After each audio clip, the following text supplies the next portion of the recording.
안녕하세요. 저는 이번 사이버 한국외국어대학에서 매년 실시하는 제5회 해외 문학번역상 그 심사위원들을 대표해서 심사 총평을 하게 된 한국번역가협회 회장 임승표입니다. 작년에도 제가 그 심사평을 하게 되었었는데요. 이렇게 또 자리에 초대돼서 무한한 영광을 생각합니다.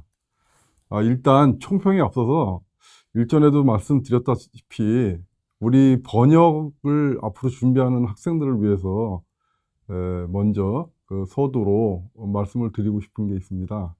이번 그 번역상 시상에도 관련이 있는 거니까 일단 참조를 해주시면 좋겠고요. 일전에도 말씀드렸듯이 번역에는 이제 세 가지의 그 기본 자질을 가져야 된다고 생각합니다. 가장 중요한 거는 이제 저희가 번역을 하려고 하는 대상 언어에 대해서 심도 있는 독해력이 필요하겠죠. 뭐 단어라든가 여러 가지 이렇게 구절이라든가 번역 기법이라든가 이런 것도 굉장히 중요하다고 생각하고요. 그거 못지않게 중요한 것이 뭐냐면 저희가 이제 번역을 하려고 하는 그 대상 언어에 대한 문화권에 대해서 그 문화에 대한 이해력이 굉장히 중요하다고 생각합니다. 그래서 역사라든가 문화라든가 그다음에 그들의 뭐 어떤 그 국민성이라든가 모든 그 종합적으로 그것을 알아야 그 번역하는 국가의 어떤 그 언어에 맞는 그런 걸 구사할 수 있겠죠. 이 처음 얘기한 그 언어권에 대한 독해력이나 그 문화에 대한 이해력도 굉장히 중요하지만 요번 저희가 그 심사를 하면서 느낀 것이 마지막 세 번째가 굉장히 중요하다고 생각하거든요. 뭐냐면 일단 그 번역을 우리나라 말로 하잖아요. 그래서 이제 우리나라 말, 그러니까 즉 다시 말하면 자국어에 대한 실력이 있어야 됩니다. 이 자국어가 안 되는 사람이 번역을 한다. 이거는 좀 그 무리가 있겠죠. 그래서 사실은 그 번역을 할 때 굉장히 중요한 것이 자국어를 능수능란하게 해야 되죠. 그리고 이제 번역문을 이제 저희가 이렇게 볼 때 어떤 번역문은 그걸 보면서 진짜 이것이 번역을 한 건지 아니면 거의 한국의 소설을 읽는 것 같은 느낌을 드는 작품들이 이번에도 몇 편이 있었어요. 근데 이제 저희가 이번에 심사를 하면서 가장 좀 답답하게 느꼈던 것이 이 번역문을 읽는 독자 입장에서 그것을 진짜 번역문이 아닐 정도의 어떤 소설을 읽는 그런 기분으로 술술 읽혀야 되는 게 아닌가라는 생각이 들어요. 그래서 이번에도 기준이 상당 부분이 마지막에 그 집중됐다고 보시면 됩니다. 보통 첫 번째 문제나 두 번째 문제는 해결할 수 있어요. 근데 오히려 우리나라 말이 굉장히 어렵습니다. 그래서 이제 앞으로 번역에 참여하려고 하시는 분들은 이 마지막 우리나라 말에 대한 그 연구가 굉장히 필요하다고 생각하고요. 그것과 더불어 이 번역은 하나의 그 창작 예술이거든요. 그러니까 원 저작자의 그 원문도 굉장히 중요하지만 번역자가 한 그 번역문 자체가 창작입니다. 창작. 그리고 번역을 하려고 하는 나라의 그 언어적 그 특성과 그다음에 우리 자국어의 언어적 특성에 대한 어떤 그 약간 차이점이 있어요. 이제 그런 거를 우리나라 사람들이 읽어서 편한 번역문이 좋은 번역문이고 그리고 일단은 저희가 일반적으로 시샘말로 얘기하면 술술 읽히는 그러니까 이게 번역문 같은 걸 전혀 못 느끼면서 재미있게 그다음에 모든 걸 다 느낄 수 있는 번역문이 좋은 번역문이라고 생각합니다. 근데 이번에도 이제 심사위원님들이 중점적으로 본 것이 첫 번째 그 독해력에 관련된 것도 좀 그 편차가 심하긴 했습니다만 그래도 독해력은 해결할 수 있다고 보고요. 두 번째 문화에 대한 그 번역하고자 하는 나라의 그 문화라든가 역사라든가 여러 가지 그런 거에 대해서도 공부를 하면 되는데 일단 우리나라 말이 돼야 됩니다. 우리나라 말. 그래서 이번에도 그쪽에 좀 중점적으로 번역문을 보고 저희가 이제 심사를 하게 됐습니다. 올해도 참 그 좋은 현상이 있었습니다. 그러니까 아주 특출난 학생들이 한 두세 명 보였다는 거죠.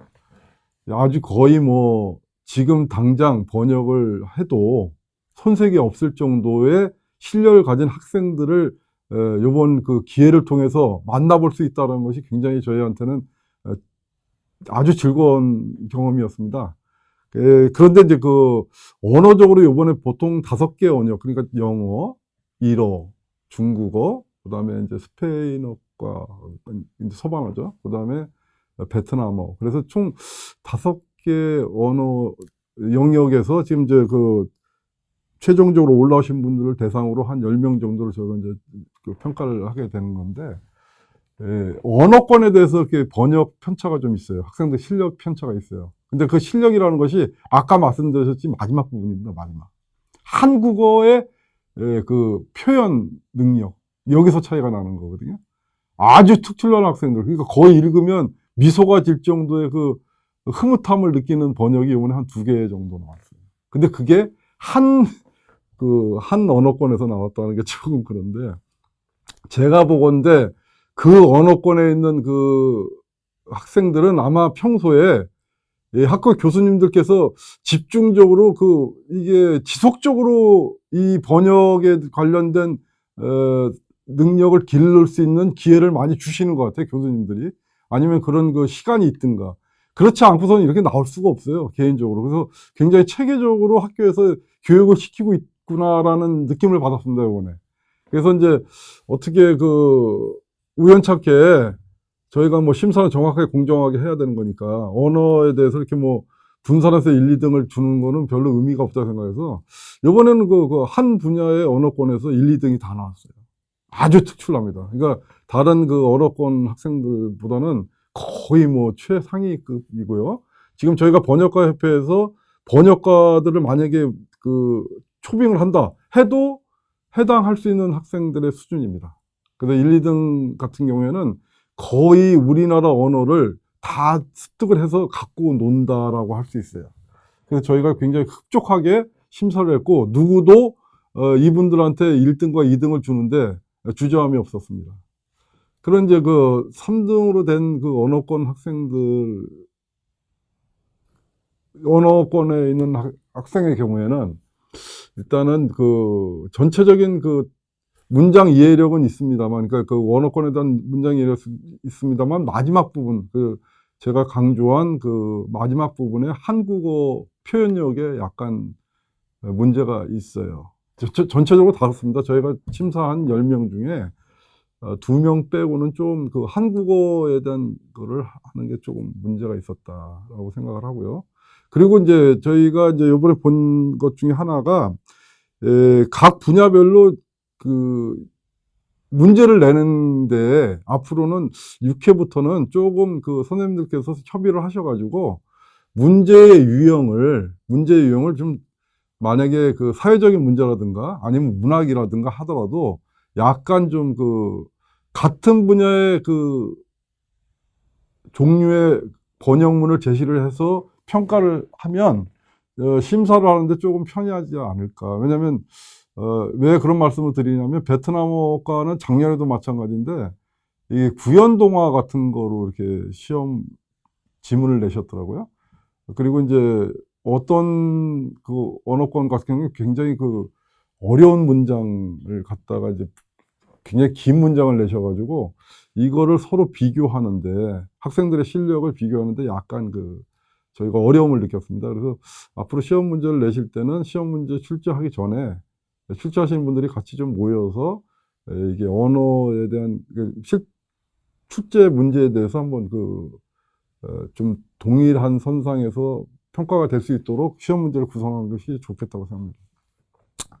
그래서 작년과 마찬가지로 아까 말씀드렸듯이 저희가 한두 명에 대해서 상당히 고도의 번역 능력을 가지신 학생들을 저희가 이번에도 이렇게 볼 수 있게 돼서 너무 흡족했습니다. 그러면 이제 개별적으로 잠깐 말씀을 드리면, 이제 영어회 같은 경우에는 지금 저희가 평가한 것 중에 영어는 지금 3등, 10명 중에 이제 3등하고 6등하고 그다음에 이제 마지막 이제 10등 이렇게 편차가 좀 있었어요. 근데 3등 하신 분 같은 경우는 아까 말씀드렸듯이 한국 언어 표현만 좀 약간 고치시면 상당히 이제 좋은 번역가로 성장할 수 있겠다 생각을 하고요. 6등 하신 분 같은 경우에는 지금 전반적으로 조금 부족합니다. 그래서 독해력이라든가 아니면 그 문장의 어떤 흐름이라든가 그러니까 기승전결 같은 게 있잖아요. 그래서 번역을 할 때 중요한 것이 뭐냐면 저희가 뭐 번역문도 중요하지만 그 띄어쓰기나 맞춤표라든가 아니면 문단 나누기 이런 것들을 잘 하실 줄 알아야 된다. 잘 할 줄 안다는 건 뭐냐면 그 문장에 대해서 완전히 파악하고 있다는 거거든요. 그것이 안 되고 번역을 하는 거는 번역이라고 할 수가 없죠. 그래서 이제 그런 게 좀 부족했다고 생각합니다. 그 다음에 이제 저희가 아까 말씀드렸듯이 이제 1, 2등을 이제 서번어 쪽에서 하셨는데 이분들은 뭐 나무랄 데가 없어요. 약간의 그 번역문의 그 차이, 그러니까 번역문의 차이, 그 표현의 차이는 있습니다만 거의 언어를 갖고 이제 저희가 이제 논다고 하죠. 그래서 읽을 때 한 번에 다 그냥 아주 편하게 뭐 따로 생각할 시 없이 그냥 한국 소설을 읽는 것 같은 아주 그리고 쾌활하게 읽을 수 있는. 그다음에 이번에 문제 지문도 굉장히 그런 게 많이 나왔어요. 근데 아주 좋은 표현을 쓸 수 있는 문제 지문 내는 것도 중요하거든요. 학생들 실력을 할 때. 그래서 문제도 잘 냈고 문제를 푸는 학생들의 그 실력도 대단했다고 생각합니다. 그래서 1, 2등 하신 분들은 뭐 더 나무랄 데 없이 잘했다고 생각하고요. 전반적으로 이제 우리 그 사이버 한국외국어대학에서 매년 이렇게 학생들한테 이런 그 동기 시험을 통해서 어떤 이 경쟁이잖아요. 경쟁인데 이런 걸 통해서 학생들한테 이런 그 번역에 대한 동기부여를 한다는 건 굉장히 중요하다고 생각합니다.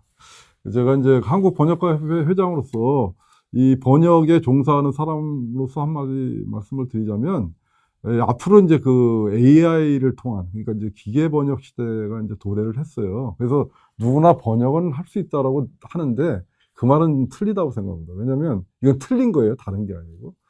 번역은 일단 저희가 어떤 그 AI 시대가 됐건 기계 번역 시대가 도래하던 그 인간의 손에 의해서 그것이 애프터 에디팅이 돼야 되거든요. 그래서 이제 앞으로는 저희가 번역자들이 해야 될 기능이 애프터 에디팅 하는 기능이거든요.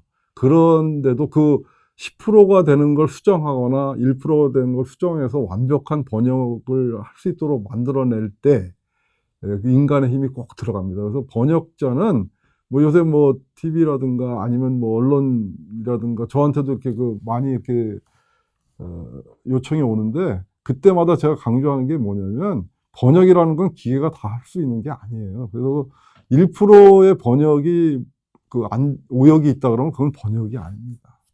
그리고 번역은 또 창작이기 때문에 마지막 단계에서는 저희 번역자들의 손을 거치게 돼 있거든요. 그래서 너무 번역이 앞으로 없어지는 그 직업군의 하나다라고 하는 거는 저는 반대입니다. 그래서 계속 번역에 대해서 이렇게 연구를 하시고 그다음에 창작이다 하는 기분으로 이제 번역문을 대하시면 본인에 대한 어떤 성취감이라든가 그런 것도 있으면서도 경제적으로도 좀 일조를 하는 한 분야가 될 거라고 저는 확신을 합니다.